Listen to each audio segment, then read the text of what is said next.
La tarde del 14 de diciembre de 1826, la villa de Luján fue sorpresivamente atacada por un grupo numeroso de jinetes armados. Los vecinos se atrincheraron en las casas e hicieron barricadas para impedirles llegar a esta plaza. Lograron detenerlos y la represión posterior fue sangrienta. ¿Quiénes eran estos misteriosos atacantes y por qué decidieron asaltar Luján? Esta es la historia de una montonera, un tipo de organización fundamental para entender el mundo popular del siglo XIX.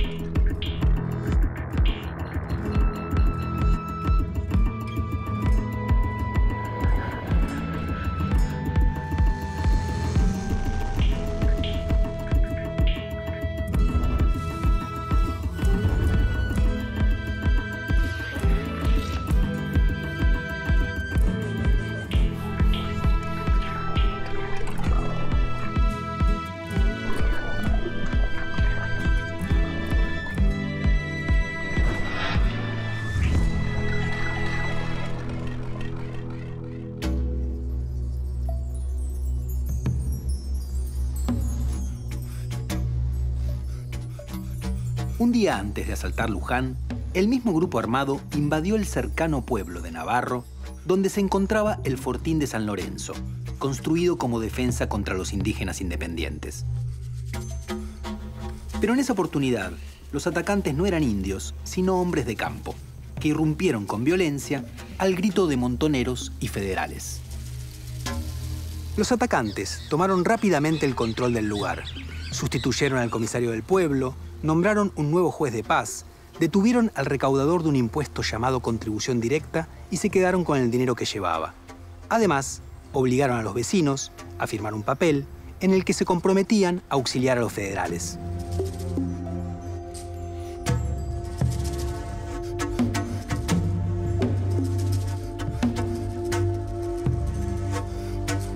A fines de 1826, el número de los bandidos que asaltaban las estancias, los caminos y los poblados bonaerenses había crecido notablemente por muchos motivos. Pero sobre todo por uno. La mayor parte de estos salteadores eran desertores del ejército o paisanos que huían de la leva, el reclutamiento forzado que se hacía sobre los paisanos más desprotegidos para mandarlos al ejército. Ese reclutamiento había aumentado muchísimo en Buenos Aires desde el inicio de la guerra con el Imperio del Brasil en 1825. Por eso, la deserción y el bandolerismo alcanzaron para esa época un nivel inédito. ¿Qué es el bandolerismo? Bueno, es un fenómeno social muy diverso, pero muy antiguo y muy generalizado en todo el mundo occidental, por lo menos, no solo, pero por lo menos en el mundo occidental, tanto en Europa como en América, que en general consiste en la organización de pequeños grupos, o más o menos grandes, depende de la circunstancia, que se dedican al robo y a la comercialización de los bienes robados digamos, en beneficio de los integrantes de la banda, de ahí el nombre.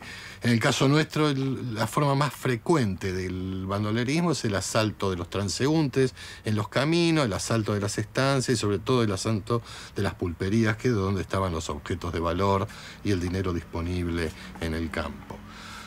En general, el bandolerismo es un fenómeno social muy complejo, muy diverso, pero que tiene una característica muy repetida, y es aumenta en los momentos en que aumenta también la presión del Estado sobre la población del campo para incorporarla de manera forzada al ejército. A eso suele suceder un aumento generalizado de la deserción, y ahí una de las pocas opciones que tienen los desertores para encontrar un modo de vida es el bandolerismo. En ese sentido, el bandolerismo no es aparte de la actividad comercial, no es un fenómeno aislado de la actividad comercial. En buena medida los bienes obtenidos a través del bandolerismo vuelven al comercio por otras vías. Digamos, yo diría, es una continuación del comercio por otros medios, fuera del marco legal, pero que termina canalizándose en el mercado.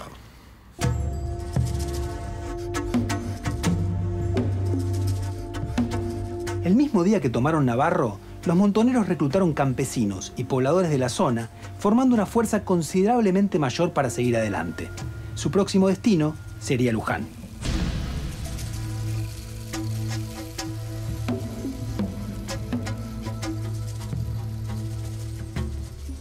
A la puesta del sol, tomando mate las mujeres que allí se hallaban, divisaron llegando una partida de gentes que venían en dirección hacia la pulpería y empezaron a dar voces. Montoneros, montoneros. Así relató un testigo la entrada de los asaltantes a Luján la tarde del 14 de diciembre. Se trata de un testimonio excepcional, porque no es común encontrar a los llamados montoneros proclamando públicamente que lo eran. Pero ¿a quiénes les decían montoneros en esa época? Las montoneras fueron una de las novedades que trajeron consigo las guerras de la independencia en el territorio rioplatense. Si bien el significado del término fue cambiando a lo largo del tiempo, se usaba para definir a la gente que peleaba en montón, es decir, a un grupo de jinetes que no pertenecían al ejército regular ni a la milicia habitual. ¿Cómo se organiza una montonera? Es una buena pregunta de muy difícil respuesta porque en realidad no lo sabemos. Y no lo sabemos por varios motivos. Primero porque fue cambiando a lo largo de la historia de todo el siglo XIX. El término se siguió usando para describir el mismo tipo de acción, pero eran distintas las circunstancias, las experiencias y los modos de organización. Por otro lado, y este es el problema mayor, porque la mayor parte de lo que sabemos sobre las montoneras es lo que los enemigos de las montoneras dijeron.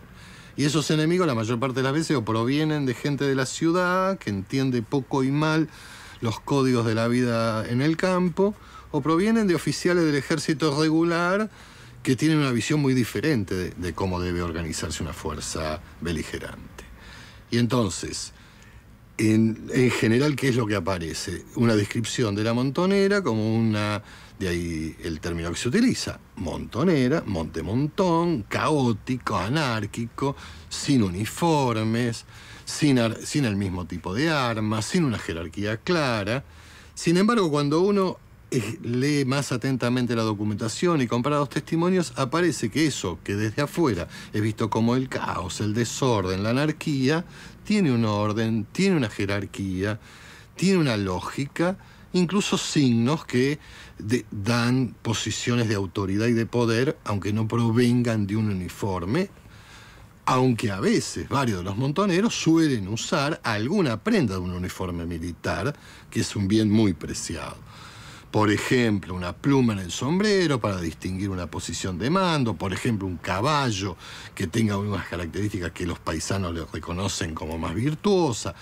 Eso en general distingue a un jefe al que tiene una posición de jefe. Por otro lado, muchos montoneros habían sido antes soldados del ejército, eran desertores, por lo tanto aprenden de esa experiencia y la emplean en la organización de la montonera. Pero sobre todo hay algo que a mí me parece que es lo más importante, que la montonera recupera la tradición y la experiencia de los paisanos en algo que todos los paisanos habían vivido, que es la experiencia en el servicio de milicias. De allí que, por ejemplo, utilizan la palabra reunión para la convocatoria de la montonera, y que es la misma palabra que se empleaba en el siglo XVIII y en el siglo XIX para convocar a los paisanos al servicio de milicias. En consecuencia, hay un orden social, una lógica, una jerarquía, una estructura que desde afuera puede no parecer clara, pero que le permite a la montonera tener esa característica que la distingue completamente como forma de lucha. Su capacidad de reunirse muy rápidamente y desaparecer y dispersarse por el campo tan rápidamente como se reunió, lo cual enloqueció la más de las veces a las tropas regulares que las perseguían o enfrentaban.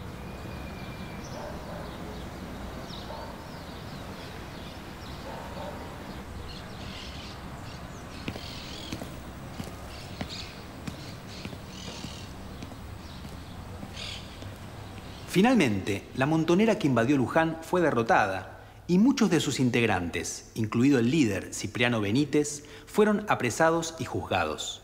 Gracias a sus testimonios posteriores es que podemos saber más acerca de quiénes eran y qué querían estos hombres.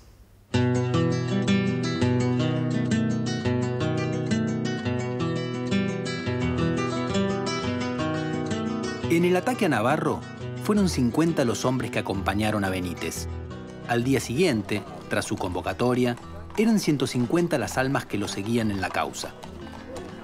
Para los vecinos propietarios que atestiguaron en el juicio, los hombres que irrumpieron al grito de montoneros eran simplemente vagos. Sin embargo, sabemos que en su mayoría eran trabajadores de la zona dedicados a la labranza, campesinos que encontraron en Benítez la posibilidad de canalizar sus reclamos y soñar con un futuro mejor.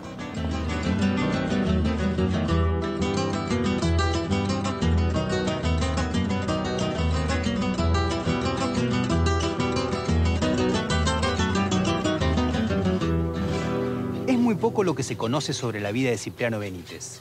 Además de que era famoso y guapo, como decían unos versos de la época, sabemos por su testimonio, tomado apenas fue apresado, que tenía 50 años y había nacido en Luján, en el seno de una familia antigua en la zona. Dijo también trabajar en el campo y convivir, bajo palabra de casamiento, con Juana Zapata, en una casa humilde en la costa del río Salado. Pero ¿qué convirtió a este típico campesino en un líder montonero? Benítez no poseía tierra propia. No era rico ni tenía gente a su cargo. Si se transformó en un líder, un caudillo como se decía en la época, fue porque interpretó el malestar de los paisanos y propuso una acción para remediarlo. Había un gran descontento con el reclutamiento masivo para la guerra con el Brasil, que no parecía respetar a nadie y alejaba a los hombres de su tierra y sus familias, empobreciendo a todos. Pero además había un disgusto de fondo a causa de los cambios que estaban ocurriendo en el campo en la década de 1820. El rencor de los paisanos tenía varios destinatarios.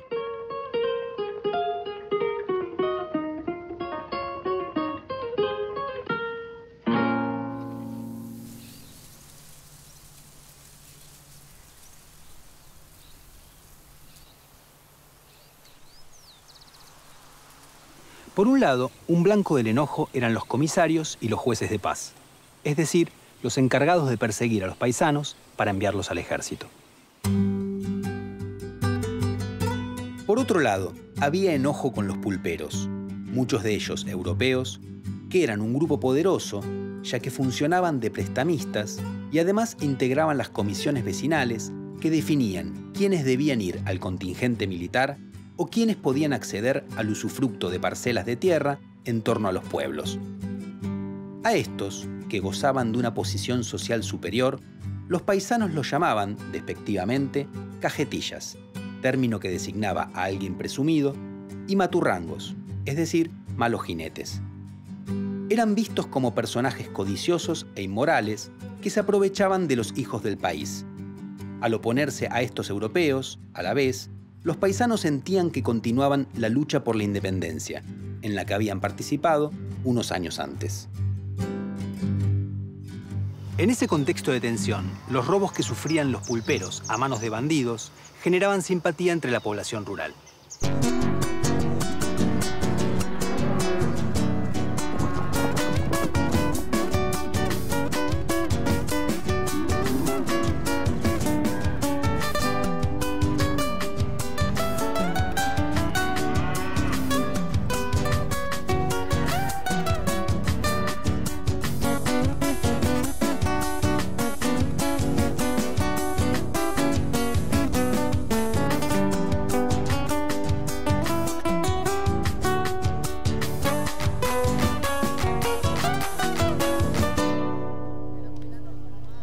Pero además, todo este malestar tenía un problema de fondo: la transformación rural que hubo en los años anteriores a la aparición de la montonera de Benítez. Después de la independencia, la ganadería se había convertido en la principal actividad económica de la provincia de Buenos Aires y muchos hombres del comercio se volcaron a ella tratando de adquirir grandes extensiones de tierra. Los precios de las parcelas habían aumentado sin parar y con ellos subían también los arriendos que debían pagar los paisanos. En este contexto, los propietarios perseguían mucho más que antes a quienes ocupaban tierras ajenas. Por eso se multiplicaban los desalojos de familias, usando como argumento que eran tierras baldías. Benítez comprendió bien la situación y prometió que terminaría con ese abuso y con la obligación de pagar derechos por las tierras baldías.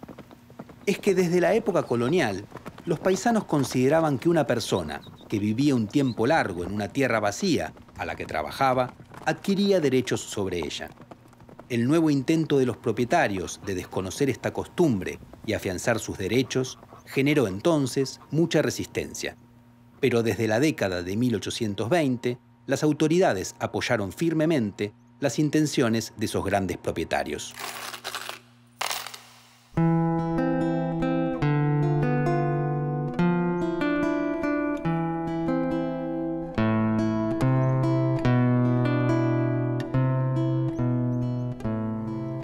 De esta manera, la montonera de Benítez expresaba el descontento de los paisanos con las autoridades por considerar que estaban violando las costumbres aceptadas de acceso a los recursos.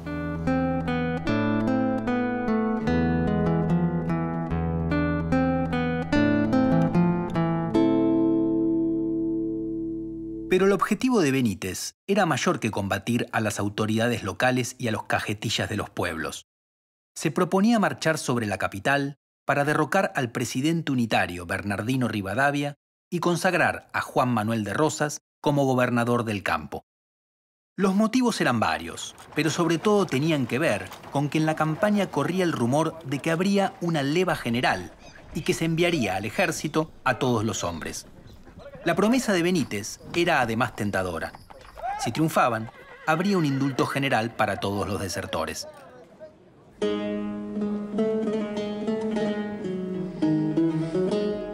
Rivadavia ejerció la presidencia entre febrero de 1826 y julio de 1827. Durante su gobierno, hizo aprobar una ley que convertía en capital a la ciudad de Buenos Aires y dividía el resto del territorio bonaerense en dos nuevas provincias.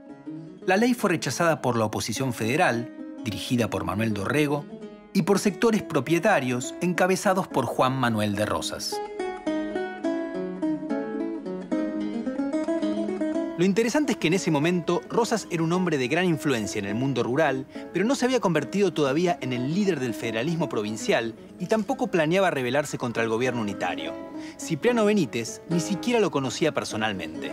Entonces, es importante destacar que los montoneros adoptaron la identidad federal y pasaron a la acción política armada por su propia decisión. Tenían sus objetivos y lucharon por ellos. ¿Qué significó la montonera? En realidad, en este caso fue un fenómeno efímero, que no tuvo mayores trascendencias. Fueron derrotados, apresados, dispersados, fracasaron en sus objetivos. Pero quizás su significado esté en otro lugar y no en el triunfo inmediato. Y ese otro lugar me parece que puede verse muy claramente de dos maneras. Por un lado, porque no era, aunque no parezca, un fenómeno frecuente en Buenos Aires, las montoneras. Hasta ese momento las montoneras eran un fenómeno característico de la guerra que se estaba librando en el litoral, sobre todo en el actual Uruguay y las provincias de Entre Ríos y de Corrientes. Y ahora era una montonera protagonizada por campesinos de Buenos Aires, por labradores del campo de Buenos Aires que se alzaban contra el gobierno apelando a la guerra de montoneras. Y el otro faceta que muestra su significado es lo que de alguna manera anticipa, aunque sus protagonistas no lo sepan. 3 años después, una inmensa, generalizada y masiva sublevación de la población del campo de Buenos Aires se va a alzar contra el ejército comandado por Lavalle, que ha depuesto y fusilado al gobernador Dorrego, y en esa insurrección la forma característica y dominante de la sublevación va a ser la organización de montoneras. Y su significado va a ser decisivo. Son esas montoneras que se generalizan por todo el campo de Buenos Aires las que permiten la derrota de Lavalle, del ejército regular, el triunfo de Juan Manuel de Rosas y su llegada al gobierno y al poder hasta 1852. De alguna manera, entonces, esta efímera montonera anticipa por su contenido, sus objetivos y sobre todo por su forma de acción algo que poco después se va a convertir en decisivo y hará virar la historia de Buenos Aires y con ella de la Argentina.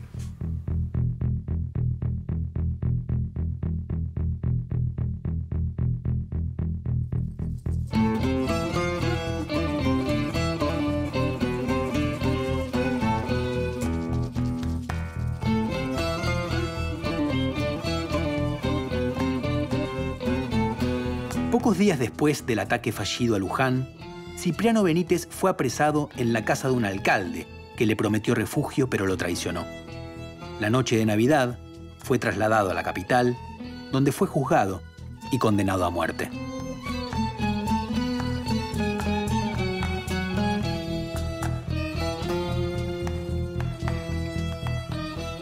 La pena se ejecutó en la mañana del 13 de enero de 1827 y el cuerpo de Cipriano permaneció colgado todo el día en la plaza de Luján a modo de escarmiento. Los restos del hombre que había desafiado el orden eran expuestos en el mismo lugar donde cometió su falta. Así, con esta ceremonia, los poderosos mostraban su dominación.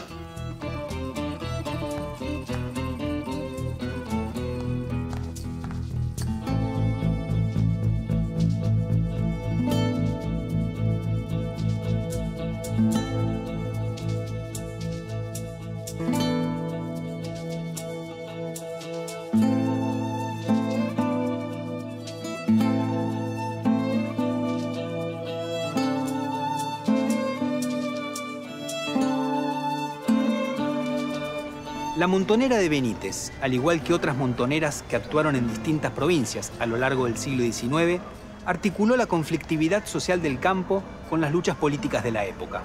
La montonera se convirtió en una forma crucial de la participación política popular en ese país en construcción que era la Argentina.